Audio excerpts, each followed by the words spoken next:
আমার নাম সোমরাজ সরেন, আমি পূর্বস্থলী 2 গভর্নমেন্ট ITI কলেজের RSC ট্রেডের ছাত্র।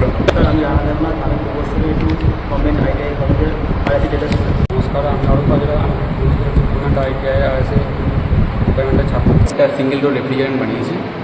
এইটার উপকারিতা হচ্ছে গিয়ে যখন কোনো ছোটো পরিবার বা কোনো দোকান, ছোটো রেস্টুরেন্ট, ছোটো হোটেল, সেগুলোতে ফলমূল, তাজা শাকসবজি বেশিরভাগ দিনের জন্য বা ছোটো ছোটো হসপিটালে ওষুধ, তাজা খাবার, সেগুলোকে বেশি দিন সংরক্ষণের জন্য এটা ব্যবহার করা হয়।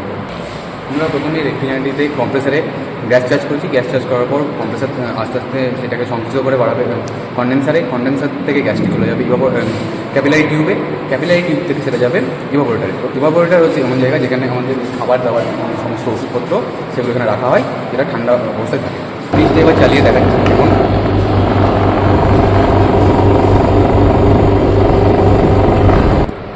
ওপরটা আমাদের ডিপ ফ্রিজার, যেখানে বরফ সংগ্রহ হয়, এবং নিচের জায়গাটা যেটা আছে এখানে আমরা শাকসবজি, বিভিন্ন খাবার, ওষুধ, বিভিন্ন কোল্ড ড্রিঙ্কস এখানে আমরা সংরক্ষণ করে রাখি।